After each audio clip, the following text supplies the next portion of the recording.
Okay, so guys, what we're going to do today is I'm going to get out Abigail, which is a 6-month-old St. Bernard, and I'm going to do the transitional and show you guys how this transitional works with a young puppy, wild and crazy, and we'll kind of dictate the time or see exactly how long it's taken so you can see a very good idea from start to finish, all right? So I'm going to let her come out, be crazy, and then I'm going to start her, and then we'll go from there, all right? All right. So this is our wild girl here, Abigail. She's just a 6-month-old puppy, pretty crazy. Right, girl? Right, girl? Huh? So I expect her to fight this pretty hard, just because I'm pretty sure she's going to do that. All right, so I'm going to show you the best I can of how we're going to get started. For you guys that haven't seen this transitional work at all, what we're going to do is I'm actually going to put 2 leashes on her to start with. She has already had 1 session, just condition her to the pressure of the slip means sit, although she's still not great at it, but she does have an idea about it. So I'm going to hook the purple slip lead up to be the transitional, and I'm going to hook my red one to just be my regular slip. I find doing both the transitional all at one time with the weirdness over the nose and all that can be a little much. So what I do is just let it rest on the nose without using any pressure on it whatsoever to start with. So let's go, Abigail. So I'm gonna get this hooked up first on the transitional. So we just do a figure 8 there. I'll show you on a calmer dog how it actually figure 8 works. I'm just really getting her used to this thing being around her nose. That's all I'm trying to accomplish right now, and I'm going to remove the red leash in a few minutes. So let's note the time that we started. It is 1:39. And we'll see how long this whole process takes, because a lot of people think this takes a long time. It really doesn't. So let's go, Abigail. Let's go. Let's go, Abigail. Very typical right here. Got to get a little better organized. Get this tip top up to the top of her neck. It's kind of a little bit harder when you got both leashes on to start with, but now we've got it. Okay. So, again, I'm just getting her used to the pressure. As soon as she sits, the pressure releases. I've got this arranged so that it can be an immediate release of pressure. A little bit easier when all this stuff isn't on the neck, but you'll understand why you do this when you do it a couple of times. All right, let's go. So she's still pulling a good bit, but I'm turning on the pressure. Every time you see my wrist kind of flick, now she starts doing that, I'm going up. And get her to sit, calm down, and we'll start moving in. I want it to be nice and loose when she's in the correct calmer state, even though she's still good girl. All right, so ready to move? Let's go.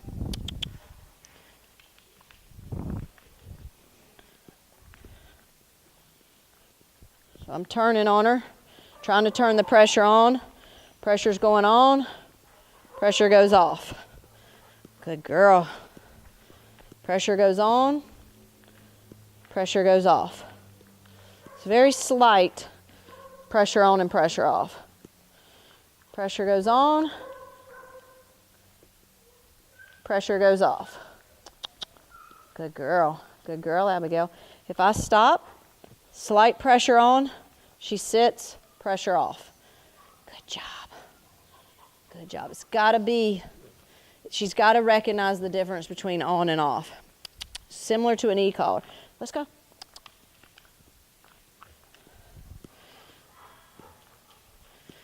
Good girl. Good girl. So you can see with my wrist of when I'm turning on, just like anything else, it's a little more leverage when you have a bigger dog to just turn. I'm really just turning and letting her turn on the pressure herself. Good job. We got Aliko running around in the background right now, so that's distracting. As soon as she starts pawing at that, I'm going to pull up, apply the pressure, and get her to sit. As soon as she sits, the pressure will go off. Good job. Good job.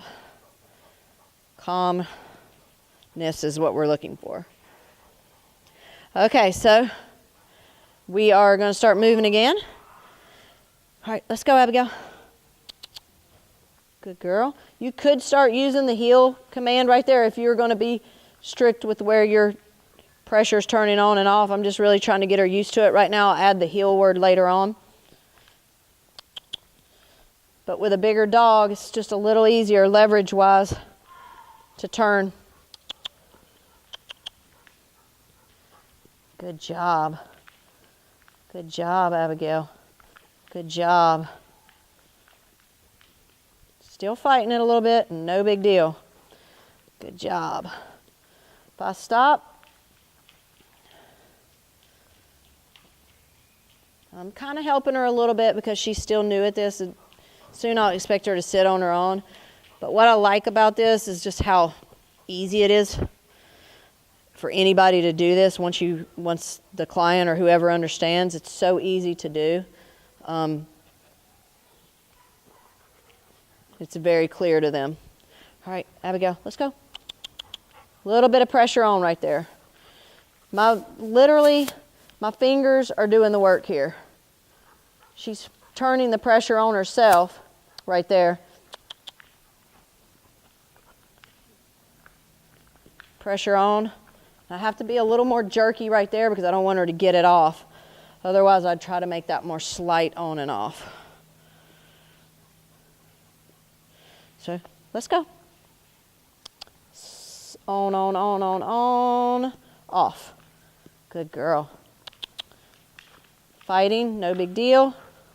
I can have a couple options there. I can keep moving and see if it stops immediately, or I'll stop. I like to move, depends on the dog, but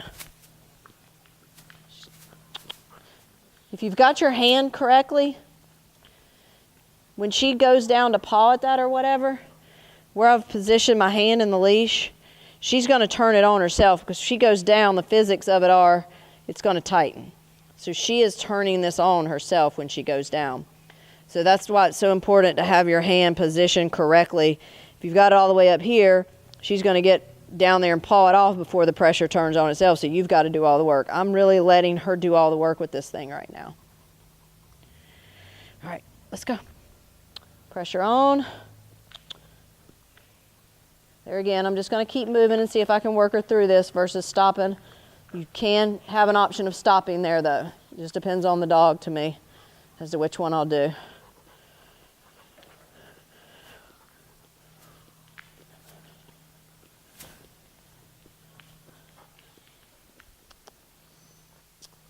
Still moving. I'm not stopping. She's turning on the pressure right there. All right, so if I stop,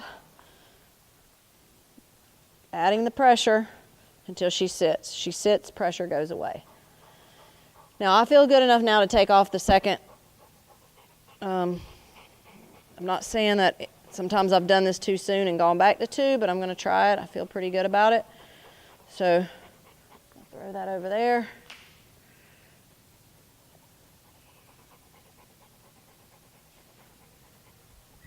The key is keeping this really top of the ears, so that it's right behind the ears. That is the point that it works the best. So it'll be a slightly different kind of pressure, but nothing too different than what we were just doing. This is going to be a nice, easy transition. If I had just started with this, it would have been a much bigger fight and I'd have less control. So that's why I do the 2 leashes. All right, you ready? All right, let's go.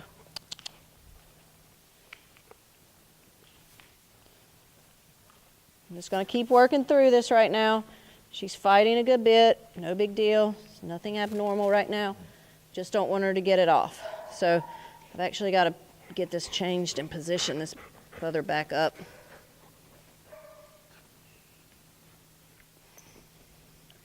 Wheel this around a little bit because I'd rather have this latch here in the back, closer to the back of the neck. So Sometimes it's a little bit of trial and error. No big deal. Harder with these big furry dogs. But this is a pretty typical fight of what you're going to find. Now, here's a problem that I got to get myself out of. Let's go. Let's go. Let's go, Abigail. Now, she's getting ready to get this off, so what I'm going to have to do, Jack, can you hand me that red slip lead back over there? No big deal. I've gone one step too fast. So I'm going to get it back on her, get the slip lead over here.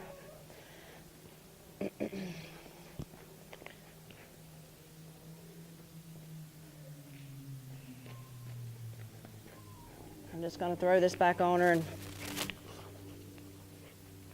win this before we get any worse. Crazy girl. Let's go. But now I can win. I've got more power and leverage. I'm just going to get her sorted back out right now. Goodness gracious. Got this all mixed up. So this happens, and it's really not that big a deal. I've got the safety hooked up crazily.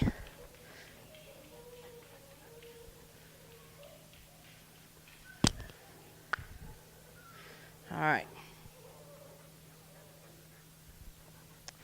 Now I've got it where I want it, but I've got to do a little bit more work with my red leash, which is still not a big deal because right now we are at 1:48, so we've only been doing this 9 minutes. So, got to keep that in mind. Not taking tons of hours or anything. Got that all wrong. You're the perfect little dog to demonstrate this with, aren't you? All right, let's go. Let's go, Abby. So I've got way more power at this because it's not about, can't twist off or twist and everything else. So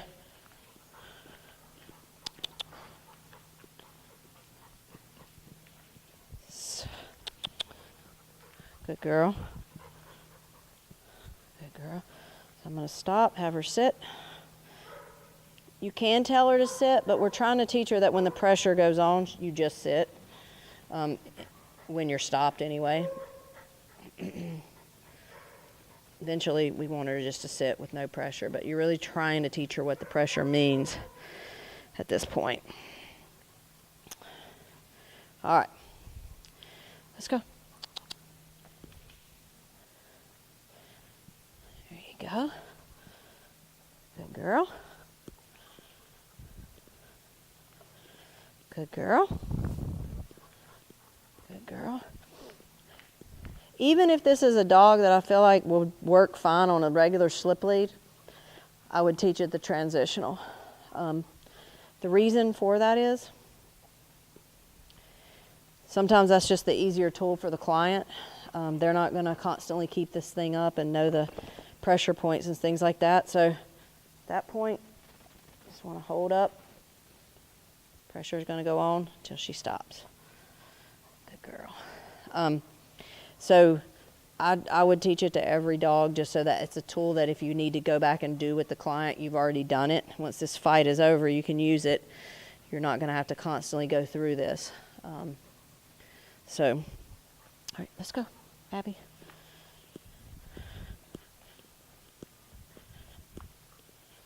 Good girl. Good girl. Again, letting her do all the work, turn on the pressure for me. My hand is just staying still pretty much.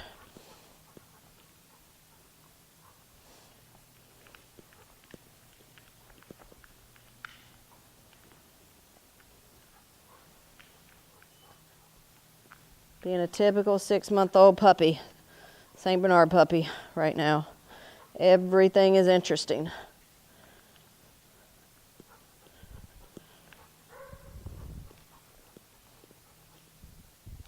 Letting her turn it on herself. I'm doing nothing but keeping my hand where I need it to be. Good girl.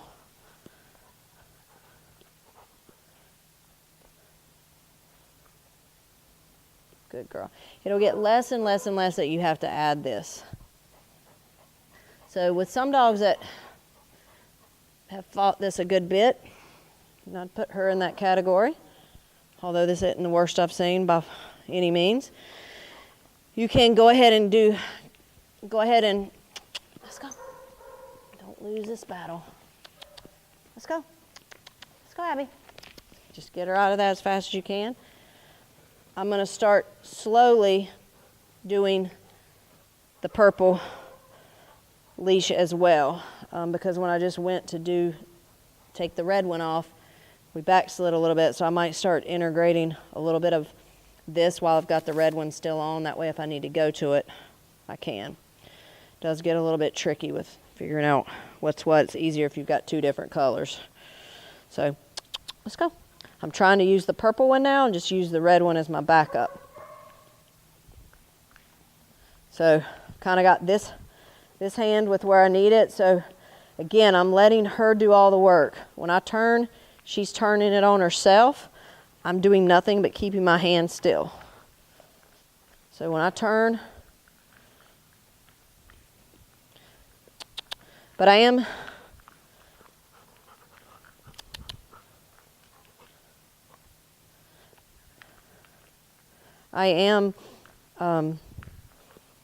trying to do most everything right now with the purple, which is the transitional. And I'll be able to take the red one off in a few minutes. Just trying to keep it so you guys can see what I'm doing here. Good job. There you go, Abby. It's pretty easy to walk a dog on one of these because you have to do nothing but just have it at the right point. That is why I like it so much. And which is easier for clients.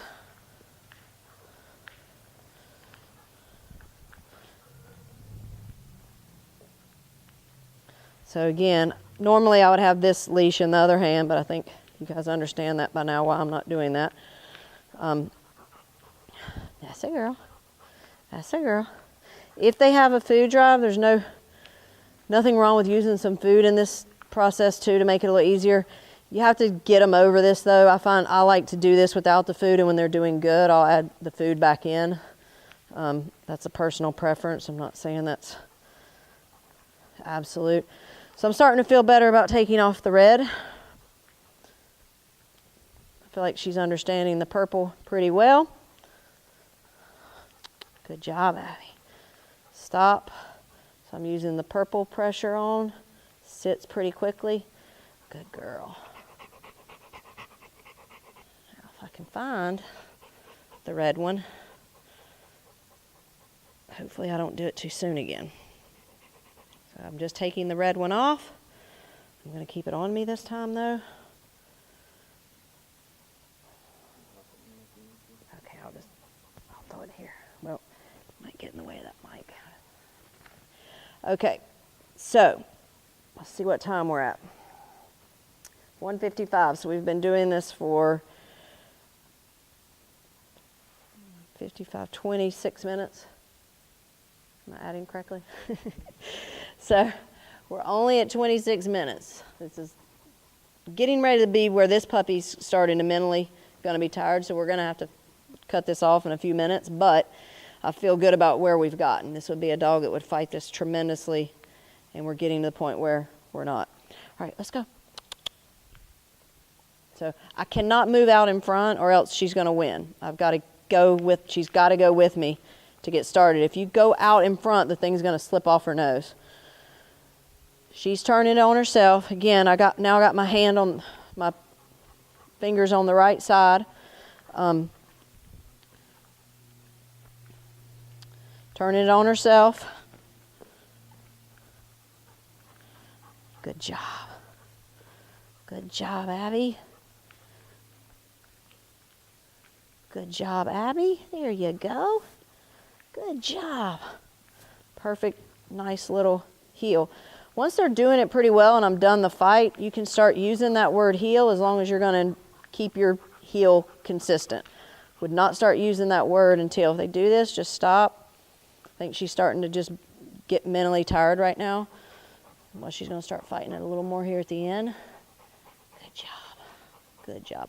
When you take off, though, you don't want to get out in front here or it's going to slip over their nose. You've got to stay beside and make her move with.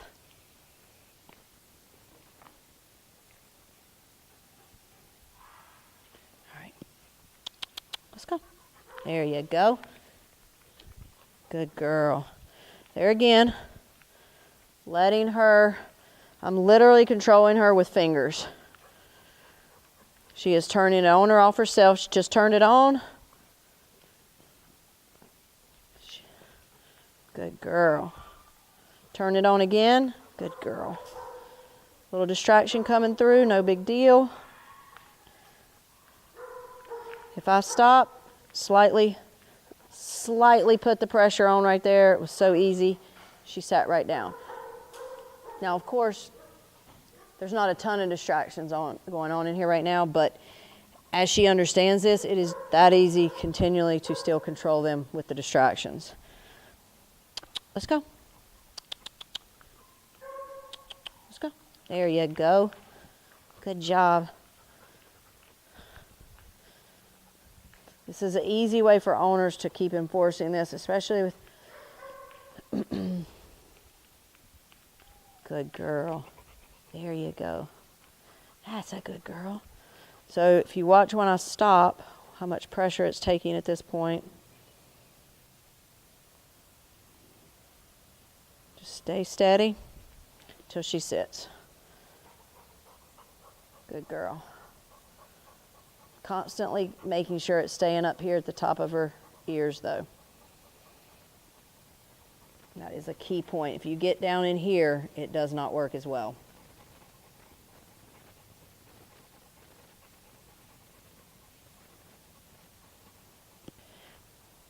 All right, we're about to put her up. Let's go. Good girl. Now that was the best walk off she had. You can tell she's starting to fight it less. There goes her boyfriend Aliko over there that she's withstanding to ignore. Or normally she'd want to be jerking at the end of the leash to go see him. A little far forward. I'm going to stop. Slight pressure. Immediately off. Good job, Abby. Good girl. Good girl. So I would feel comfortable anyway moving around. You know, I don't know, depending on where you're at. Definitely have the safety hooked up. But at this point, I would feel comfortable going out in some mild distractions. So we're at 2 o'clock. So the whole thing took, well, I added wrong earlier. So this is 21 minutes because we started at 31, correct? 39. Yeah. So this whole thing took 21 minutes. So just remember that when this is how easy it can be for the owners to start to walk the dogs. I love this with puppies. Any dog really, I'd start walking them on this so that if they don't have an e-collar, we don't want them to not be able to walk the dog. And it helps form that habit stronger. Here's the mic. All right. Thanks, Abby.